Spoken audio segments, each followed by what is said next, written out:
नमस्कार, स्वागत है आपका सिटी पोस्ट लाइव में। मैं हूं मुस्कान। जहां एक और नेता प्रतिपक्ष तेजस्वी यादव और जनसुराज के संस्थापक प्रशांत किशोर लगातार नीतीश कुमार की सेहत और मानसिक स्थिति पर सवाल उठा रहे थे, वहीं अब नीतीश कुमार ने काम और सौगात की राजनीति के जरिए जवाब दे दिया है। मुख्यमंत्री ने चुनावी मोड़ में आते ही ताबड़तोड़ घोषणाएं कर दी है। सबसे बड़ी घोषणा कि 94 लाख गरीब परिवारों को 2-2 लाख रुपए देने की योजना है। अगर यह रकम चुनाव से पहले इन परिवारों तक पहुंच गई तो इसे नीतीश कुमार का सबसे बड़ा मास्टर स्ट्राइक माना जा रहा है। अगर इसको हम देखें तो इस पर बातचीत करने के लिए हमारे साथ मौजूद हैं हमारे वरिष्ठ पत्रकार श्रीकांत प्रत्युष। सर, नीतीश कुमार का ये मास्टर स्ट्रोक कैसे हुआ? देखिए, नीतीश कुमार की सेहत को लेकर लगातार सवाल उठा रहे थे तेजस्वी यादव और प्रशांत किशोर। उनकी सेहत, उनकी मेडिकल रिपोर्ट मांग रहे थे कि भाई अपनी मानसिक स्थिति का मेडिकल रिपोर्ट दे दीजिए। तो नीतीश कुमार ने तो अपनी रिपोर्ट दे दी है। अपने काम से ही ये बता दिया है कि उनका दिमाग कितना तेज चल रहा है जी। अब देखिए, नीतीश कुमार ने चुनाव के ठीक पहले एक के बाद एक ताबड़तोड़ बड़ी कई घोषणाएं कर दी हैं।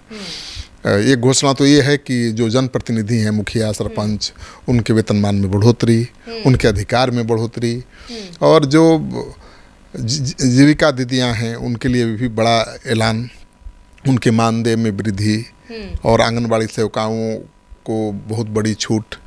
अगर वो लोन लेती हैं काम करने के लिए, तो जीविका दीदियाँ काम करने के लिए अगर लोन लेती हैं तो उनको 7% के ब्याज पर लोन मिलेगा। पहले 10% के ब्याज पर मिलता था। लोन की रकम भी ज़्यादा होगी। और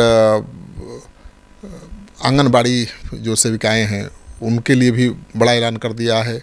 मुखिया सरपंच के वेतनमान को बढ़ा दिया है। और दूसरा बड़ा ऐलान उन्होंने किया कि जो भी वृद्धा पेंशन है या विधवा पेंशन है, दिव्यांग पेंशन है, उसकी रकम को 3 गुना लगभग बढ़ा दिया है। 400 से 1100 रुपया कर दिया है। तो ये भी एक बड़ा मास्टर स्ट्रोक है। और सबसे बड़ा मुझे लगता है कि सबसे बड़ा ऐलान उन्होंने किया है कि 94 लाख जो गरीब परिवार के लोग हैं, जिनकी संख्या का पता चला था जातीय जनगणना के दौरान, क्योंकि जातीय जनगणना के दौरान आर्थिक सर्वे भी किया गया था, और उसमें ये बात सामने आई थी कि 94 लाख परिवार ऐसे हैं जो बहुत गरीब हैं, उनको आर्थिक सहायता की ज़रूरत है। तो उनके लिए 2 लाख रुपए देने का ऐलान किया था मुख्यमंत्री ने। प्रशांत किशोर लगातार सवाल उठा रहे थे कि भाई आपने 2 लाख देने का ऐलान किया था, किसको दिया बताइए।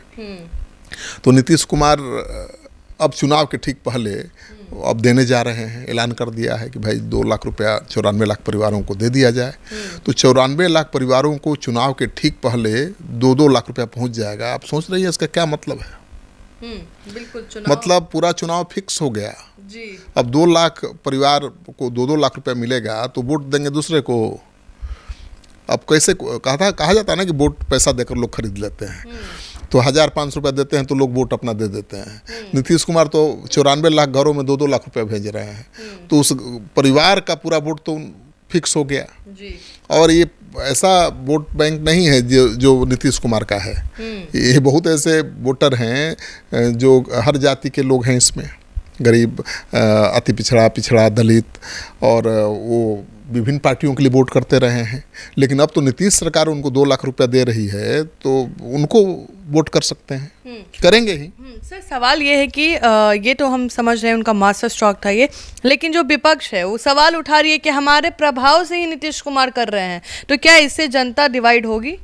देखिए, पहली बात तो जान लीजिए कि ठीक है, प्रशांत किशोर ये मामला उठा रहे थे अपने हर सभा में, लेकिन किया किसने?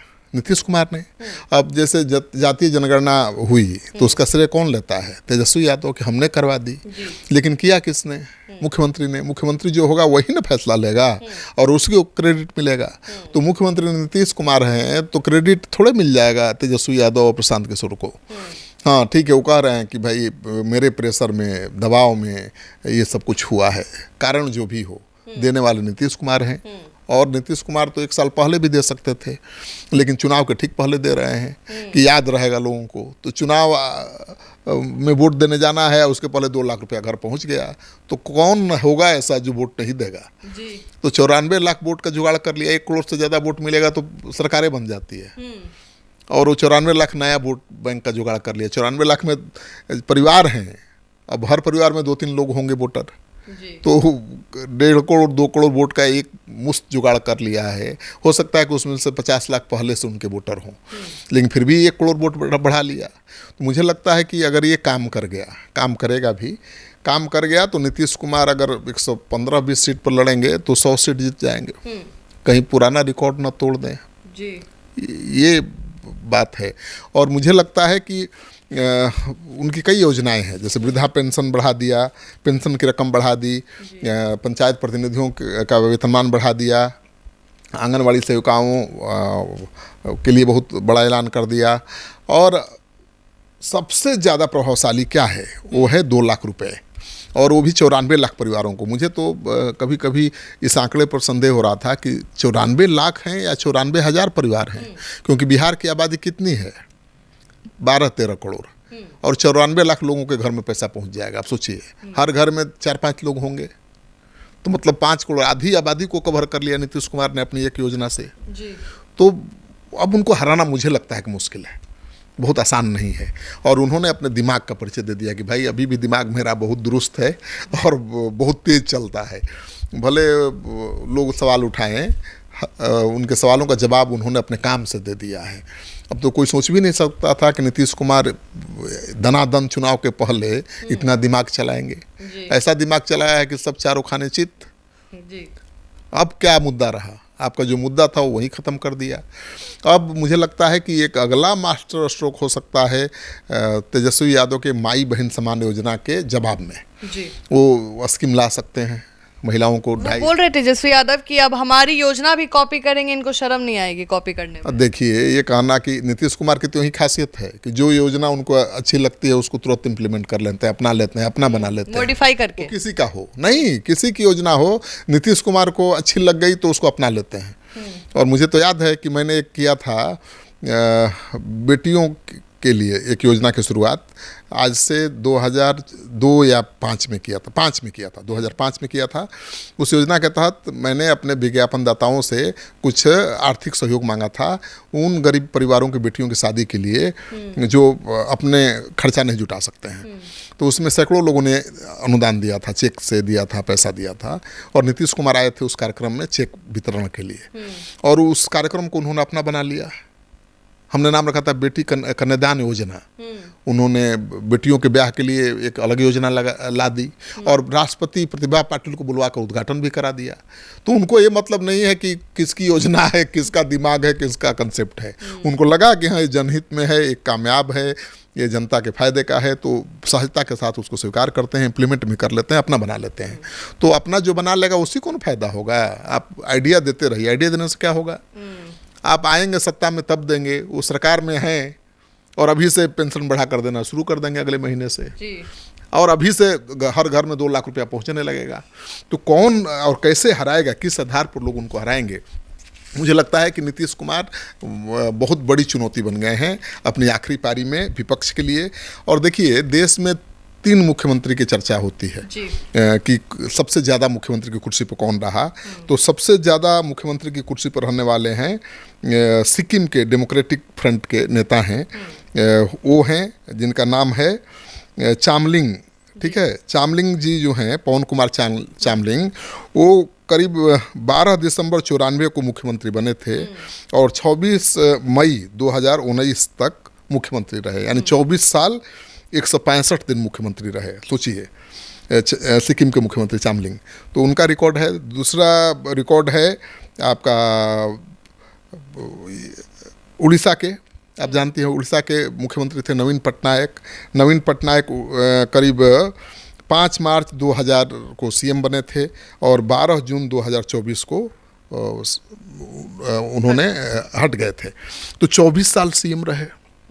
तो 24 साल ये सीएम रहे और 24 साल 165 दिन चामलिंग रहे जी। तो चामलिंग पहले नंबर पर है, दूसरे नंबर पर उड़ीसा के मुख्यमंत्री हैं, और तीसरे नंबर पर आ गए हैं ज्योति बसु, जो पहले नंबर के नेता माने जाते थे कि भाई उनके जितना तो कोई मुख्यमंत्री लगातार रहा ही नहीं। और 1977 से 6 नवंबर 2000 तक, यानी 23 साल 4 महीने 16 दिन तक वो मुख्यमंत्री रहे। तो पहले ज्योति बसु का रिकॉर्ड था जिसे पवन चामलिंग ने तोड़ दिया, और उसके बाद उनका रिकॉर्ड उड़ीसा वाले का रिकॉर्ड चामलिंग ने तोड़ दिया। और नीतीश कुमार लगता है कि ज्योति बसु का रिकॉर्ड तो तोड़ ही चुके हैं अब लगभग। अब वो सिक्किम के पूर्व सीएम पवन कुमार चामलिंग का भी रिकॉर्ड तोड़ने वाले हैं और उड़ीसा के सीएम का भी रिकॉर्ड तोड़ने वाले हैं। तो सबसे ज़्यादा 3 कुर्सी पर रहने वाले मुख्यमंत्री नीतीश कुमार बनने वाले हैं देश के, बिहार के नहीं, देश के जो मुख्यमंत्री के पद पर रहे हैं नेता सबसे ज़्यादा दिन, उनमें से नंबर 1 पर पहुंचने वाले हैं नीतीश कुमार। यानी देखिए 20 साल लगभग हो गया उनका इस चुनाव में और अगले 5 साल तक रहेंगे। इस योजना को लाकर उन्होंने एकदम वोट बैंक फिक्स कर लिया अपना। तो मान लीजिए कि नीतीश कुमार देश के सबसे ज़्यादा मुख्यमंत्री की कुर्सी पर रहने वाले नेता के रूप में शुमार होंगे। नीतीश कुमार ने अपनी वापसी की गारंटी खुद तय कर दी है। विपक्ष जहां बयानबाजी में लग रहा है, वहीं नीतीश ने सीधा जमीन पर उतरकर चुनाव फिक्स करने की तैयारी कर दी है। क्या यह स्कीम बिहार की राजनीति की दिशा बदल देगी? क्या तेजस्वी और प्रशांत किशोर इस दाव का जवाब खोज पाएंगे? फिलहाल इस खबर में इतना ही। आगे की खबरों के लिए बने रहे हमारे साथ। धन्यवाद।